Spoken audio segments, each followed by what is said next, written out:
Hello students.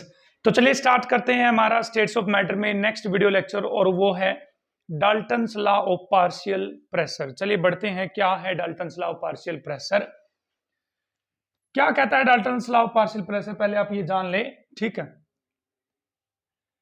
कि आपके पास मान लीजिए ये गैस है कोई ए, इस कंटेनर में कोई गैस है ए, दूसरे कंटेनर में कोई गैस है बी, यहां पर कोई गैस बी है, यहां पर कोई गैस क्या है ए है आपके पास इस कंटेनर में। अब आपने इन दोनों गैसेस को इस बड़े कंटेनर में डाल दिया है, इस कंटेनर के अंदर ए भी डाल दी है और बी भी डाल दी है।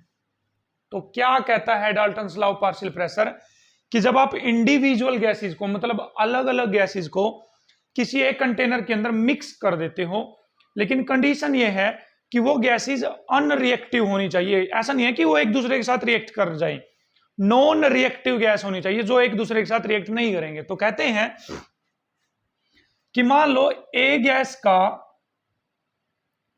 जो प्रेशर है, प्रेशर वो क्या है P A, that is pressure of A. B gas का जो प्रेशर है वो है P B, that is pressure of B. यहां पर पार्शियल प्रेशर की बात हो रही है बच्चे, it is about partial pressure, partial pressure. तो बताइए, तो कहते हैं कि एक गैस का पार्शियल प्रेशर है पीए, बी गैस का पार्शियल प्रेशर है पीबी।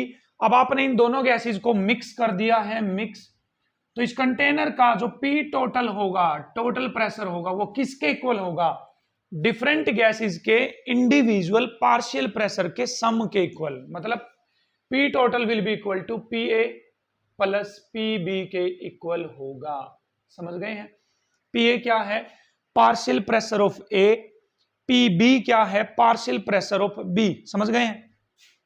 अब आप बताइए खुद से जल्दी से, इसमें A भी है, B भी है, C भी है, D भी है, E भी है, ये सारी गैसेज हैं, F भी है। तो according to Dalton's law of partial pressure इस कंटेनर का टोटल प्रेशर क्या होगा, बताइए टोटल प्रेशर। तो क्या आएगा, partial pressure of A gas है, पार्शियल प्रेशर ऑफ बी क्योंकि बी गैस है, partial pressure of C, partial pressure of D, partial pressure of E and so on. तो समझ गए हैं?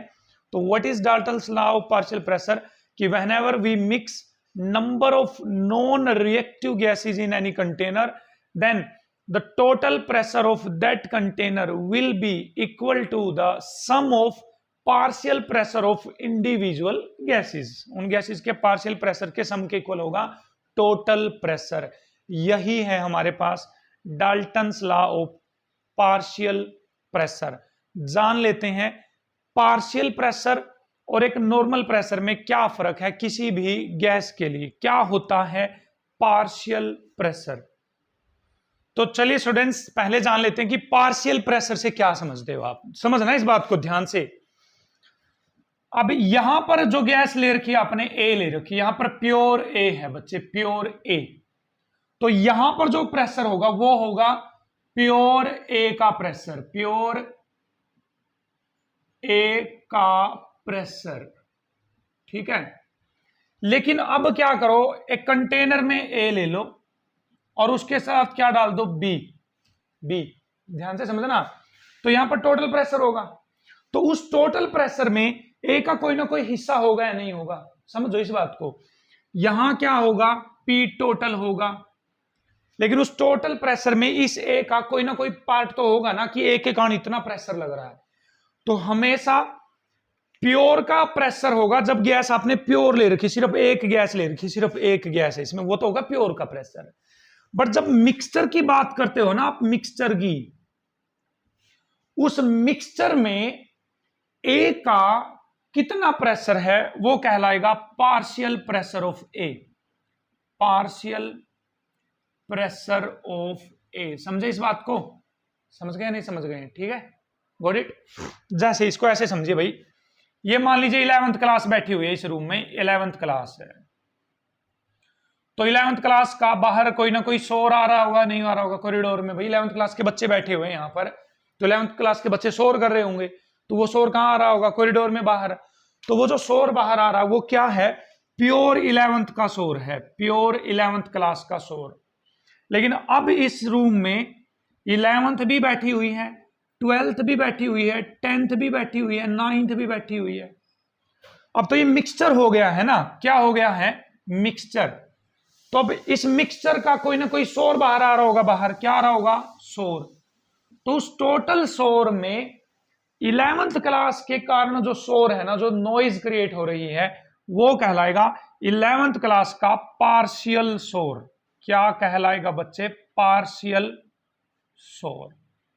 अब ये इसके इक्वल हो भी सकता है, नहीं भी हो सकता, मतलब प्योर के इक्वल हो भी सकता है, नहीं भी हो सकता, ऐसा कंडीशनली डिपेंड करेगा, कंडीशंस पे डिपेंड करने वाला। तो अब आप समझ गए हैं कि पार्शियल प्रेशर से क्या मतलब है और प्योर के प्रेशर से क्या मतलब है। पार्शियल मिक्सचर में जो उसका प्रेशर आएगा इंडिविजुअल कंपोनेंट का, वो हो जाएगा पार्शियल प्रेशर। बट जो कोई प्योर कंपोनेंट लेगा किसी कंटेनर में, वो होगा उसका प्योर का प्रेशर होगा हमारे पास। अब आप ध्यान से समझाना मेरे को, यदि यहां पर एक ही अमाउंट बढ़ेगी, एक ही अमाउंट बढ़ रही है, मोल्स बढ़ रहे हैं एक ही, तो ए का पार्शियल प्रेशर भी तो बढ़ेगा। Partial pressure of A increase करेगा नहीं करेगा, यदि नंबर ऑफ मोल्स ऑफ ए क्या करेंगे, इंक्रीज करेंगे। समझो इस बात को आप, यदि यहां पर 11th क्लास के बच्चे ज्यादा होंगे ना, तो 11th क्लास का शोर भी तो ज्यादा होगा, समझ पा रहे हो ना।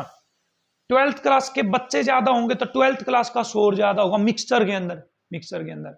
ऐसे ही यदि मिक्सचर के अंदर ए गैस की अमाउंट ज्यादा होगी तो पार्शियल प्रेशर ऑफ ए भी क्या होगा, ज्यादा होगा। तो can I right it like कि मिक्सचर के अंदर जो गैस का पार्शियल प्रेशर होता है वो डायरेक्टली प्रोपोर्शनल होता है नंबर ऑफ मोल फ्रैक्शन के। किसके डायरेक्टली प्रोपोर्शनल होता है, नंबर ऑफ मोल फ्रैक्शन के। बिल्कुल होगा भाई। इस रूम में यदि मैं हाइड्रोजन गैस की अमाउंट बढ़ाता चलूं इस रूम में, तो बोले हाइड्रोजन गैस का जो पार्शियल प्रेशर है वो भी बढ़ता जाएगा नहीं बढ़ता जाएगा। ऑक्सीजन की अमाउंट बढ़ेगी तो ऑक्सीजन का पार्शियल प्रेशर इंक्रीज होता जाएगा नहीं हो जाएगा। अब इसको हम डिराइव भी करेंगे, इस रिलेशन को अभी हम क्या करने वाले हैं, डिराइव करने वाले हैं। So let's start. तो चलिए स्टूडेंट्स बढ़ते हैं आगे। मैंने कंटेनर ले लिया है, इस कंटेनर की जो वॉल्यूम है बच्चे वो है V वॉल्यूम है हमारे पास। इसके अंदर मैंने गैस ले ली है A, B, C and so on, बहुत सारी गैसेज ले ली है, ठीक है। अब हमें पता है PV किसके इक्वल होता है, nRT के इक्वल होता है नहीं होता। PV is equals to nRT बच्चे होता है नहीं होता, भाई बिल्कुल होता है, ठीक है। अब इसके अंदर मैं A का प्रेशर निकालना चाहता हूं, देखिए A का प्रेशर तो क्या होगा, P will be equal to nRT divide by V होगा या नहीं होगा। तो ध्यान से समझते रहे ना, यहां से प्रेशर ऑफ ए किसके इक्वल आएगा, प्रेशर ऑफ ए।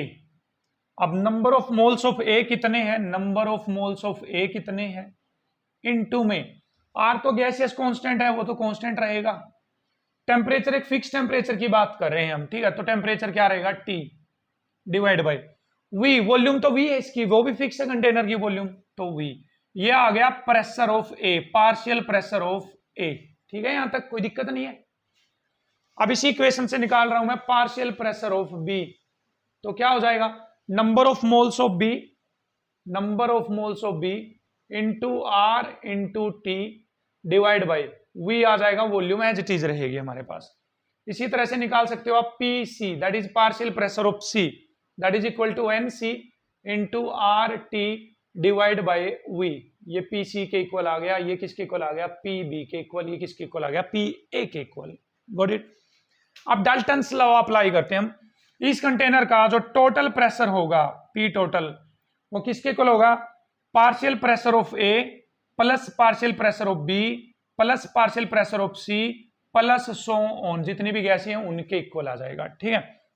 तो निकालिए भाई P total, partial pressure of A की वैल्यू बताओ कितनी है, तो लिख दो इसको N A R T divide by V plus partial pressure of B की वैल्यू बताइए कितनी है, N B R T divide by V है या नहीं है, plus partial pressure of C की वैल्यू कितनी है बच्चे, N C R T divide by V plus so on के इक्वल आ जाएगा नहीं आ जाएगा। पी टोटल किसके इक्वल आ गया बच्चे, यहां पर R T by V common निकल रहा है नहीं निकल रहा, बिल्कुल निकल रहा है, R T divide by V into N A plus N B plus N C and so on. Got it, समझ गए हैं बिल्कुल। बिल्कुल समझ गया भाई, पी टोटल की वैल्यू आ गई। इसको इक्वेशन नंबर मैं 2 मान लूं और इसको इक्वेशन नंबर मैं 1 मान लूं। अब मैं इक्वेशन नंबर 1 को इक्वेशन नंबर 2 से डिवाइड कर रहा हूं, ठीक है। तो equation number 1 divide by equation number 2। अब इक्वेशन नंबर 1 क्या है, P A partial pressure of A is equals to N A R T divide by V, R T divide by V, got it, divide by equation number 2 में देखिए P total से divide होगा नहीं होगा भाई, बिल्कुल होगा। P total equal to R T by V as it is रहेगा, R T divide by V as it is रहेगा, इनटू में N A N B N C हो जाएगा हमारे पास, इनटू में N A plus N B plus N C plus so on. R T by V से R T by V क्या हो गया बच्चे, कैंसल आउट हो गया है यहां पर, ठीक है। तो क्या बच गया मेरे पास, that is partial pressure of A divide by P total, P total. ये क्या बचा देखना, number of moles of A, मतलब ए के number of moles divide by number of moles of A plus B plus C. ये total मोल आ गया नहीं आ गया भाई, अलग अलग कंपोनेंट के मोल का प्लस किसके इक्वल होगा, टोटल मोल्स के इक्वल। तो यहां आ गया टोटल नंबर ऑफ मोल्स। तो बताइए किसी के मोल डिवाइड बाय टोटल मोल क्या होता है, उसका मोल फ्रैक्शन होता नहीं होता। तो यहां से क्या आ गया, मोल फ्रैक्शन ऑफ ए। भाई ए गैस ले रखी है तो मोल फ्रैक्शन ऑफ ए आ जाएगा। तो ये इक्वल टू आ गया हमारे पास मोल फ्रैक्शन ऑफ ए। बोलिए समझ में आया नहीं आया, इतना यहां पर आपको मोल फ्रैक्शन ऑफ ए के इक्वल आ गया नहीं आ गया, बिल्कुल। आगे चलिए, पीटी को इधर ले जाऊं मैं, तो पार्शियल प्रेशर ऑफ ए किसके इक्वल आ गया, mole fraction of A into में पी टोटल। क्या आ गया बच्चे, पी टोटल। हेंस ये इक्वेशन निकल गई हमारे पास, ठीक। तो यदि आपको किसी मिक्सचर के अंदर किसी पार्टिकुलर गैस का पार्शियल प्रेशर निकालना है तो वो किसके इक्वल आएगा, उस गैस का मोल फ्रैक्शन इनटू में टोटल प्रेशर कितना, वो इसके इक्वल आ जाएगा। तो बताइए आपको यदि पी बी निकालना है तो पार्शियल प्रेशर ऑफ बी, तो किसके इक्वल आ जाएगा हमारे पास, एक्स बी इनटू में क्या आ जाएगा, पी टोटल, ठीक है। इसी तरह से आप पी सी निकाल सकते हो, पी डी निकाल सकते हो, कुछ भी निकाल सकते हो। तो by using Dalton's law of partial pressure हम किसी मिक्सचर के अंदर इंडिविजुअल गैस का पार्शियल प्रेशर डिटरमाइन कर सकते हैं। वो किसके इक्वल आएगा, उसके मोल फ्रैक्शन इनटू में टोटल प्रेशर के इक्वल आने वाला है। आई होप आपको ये अच्छे से क्लियर है, अच्छे से समझ में आया है। चलते हैं नेक्स्ट पॉइंट की तरफ, Dalton's law of partial pressure में। तो चलिए students, Dalton's law of partial pressure में नेक्स्ट पॉइंट बात करते हैं, pressure of dry gas. Dry gas ये भी समझने वाली बात है भाई, आपको ध्यान से समझना है। मान लीजिए आपके पास ये कंटेनर है, कंटेनर, और इसमें पड़ा हुआ है पानी, वाटर, ठीक। और आपने यहां से इसमें एक गैस डाल दी है, से आपने कोई भी गैस ए डाल दी, गैस क्या डाल दी इसके अंदर, कोई गैस, ठीक है, इसके अंदर डाल दी है ए गैस मान लेते हैं। और इस कंटेनर को कर देते हैं बच्चे क्लोज यहां से। तो बताइए इसके अंदर क्या है, इसको मैं बंद कर देता हूं गैस डालने के बाद। अब मैंने इसको कर दिया है बंद यहां से, ठीक है। और कौन सी गैस डाल दी इसके अंदर, ए गैस डाल दी है। अब ध्यान से समझना, अब यहां पर गैस के पार्टिकल है या नहीं है, बिल्कुल है। तो वो गैस के पार्टिकल इस पे प्रेशर लगाएंगे नहीं लगाएंगे दीवारों पर, भाई बिल्कुल लगाएंगे भाई, बिल्कुल समझ पा रहे हो, यहां पर लगाएंगे। लेकिन यहां पानी पड़ा हुआ है, पानी, तो पानी के वेपर्स भी तो होंगे यहां पर, क्या भी होंगे इसके अंदर, पानी के वेपर्स भी तो होंगे इसके अंदर, क्या होंगे, वाटर वेपर्स भी तो होंगे। तो इसका मतलब यहां जो टोटल प्रेशर आएगा बच्चे, यहां पर जो टोटल प्रेशर आएगा, टोटल प्रेशर वो किसके इक्वल आएगा, इस गैस का प्रेशर, देखना ध्यान से, गैस का प्रेशर प्लस वाटर वेपर का प्रेशर भी तो आएगा, ठीक। वाटर वेपर्स का प्रेशर आएगा नहीं आएगा, समझ पा रहे हो, इसमें तो कोई दोहराई नहीं है। अब सुनो, यहां का जो टोटल प्रेशर है ना, क्या मैं इसको बोल सकता हूं कि ये मोइस्ट गैस का प्रेशर है? मोइस्ट गैस का प्रेशर है। देखो मतलब गीली गैस, मोइस्ट गैस का मतलब है यहां पर गीली gas.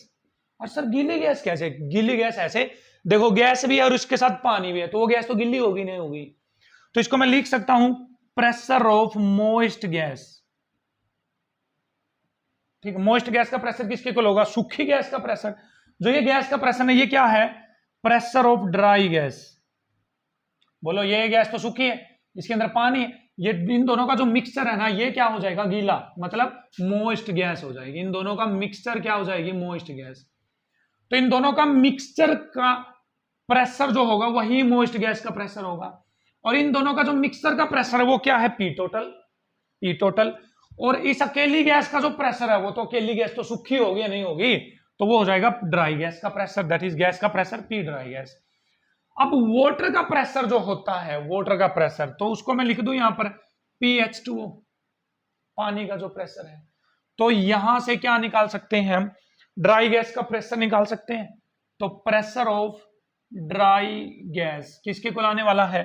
Pressure of moist gas, pressure of moist gas minus minus minus minus pressure of water, pressure of water. ये आ जाएगा हमारे पास ड्राई गैस का प्रेशर आ जाएगा। ठीक है, इसको थोड़ा सा और मॉडिफाई कर सकते हैं। Pressure of dry gas is equal to pressure of moist gas minus, पानी के प्रेशर को बोला जाता है भाई एक्वस टेंशन। क्या बोलेंगे?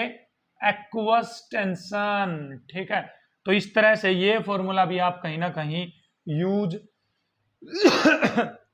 कर सकते हो। ठीक है, तो आई होप आपको ये क्लियर है किस तरह से ये हुआ है हमारे पास। ठीक है, तो ये था हमारे पास डाल्टन्स लॉ के बारे में कि इंडिविजुअल गैसेस के पार्शियल प्रेशर के सम के इक्वल टोटल प्रेशर होने वाला है हमारे पास। ठीक है, और किस तरह से हम जो पार्शियल प्रेशर वो निकाल सकते हैं मोल फ्रैक्शन और टोटल प्रेशर की मदद से। एंड फाइनली हम ड्राई गैस का भी प्रेशर निकाल सकते हैं मोस्ट गैस में से, यदि हम एक्वस टेंशन मतलब पानी के जो वेपर है उनका जो प्रेशर है उसको यदि घटा देते हैं तो आई होप आपको अच्छे से क्लियर है ये वाला वीडियो लेक्चर। इनके जो न्यूमेरिकल्स हैं हम आगे के टॉपिक्स के साथ इंक्लूड करेंगे। तो मिलते हैं नेक्स्ट वीडियो में जिसमें हम पढ़ने वाले हैं Graham's law of diffusion of gases. भाई वो बहुत इंपॉर्टेंट है competition exam point of view से, तो वो बहुत इंपॉर्टेंट है। जो बच्चे 11th में जेईई नीट की तैयारी कर रहे हैं तो वो नेक्स्ट वीडियो लेक्चर जरूर देखें और इसको भी अच्छे से रिवाइज करें कि क्या हुआ है आज के वीडियो लेक्चर में, क्या नहीं हुआ है। तो आज के लिए बस इतना ही, और अमेजिंग वीडियोस के लिए केमिस्ट्री से रिलेटेड किसी भी प्रॉब्लम के सॉल्यूशन के लिए बने रहे मेरे साथ ज़टैन क्लासेस पे। Thank you.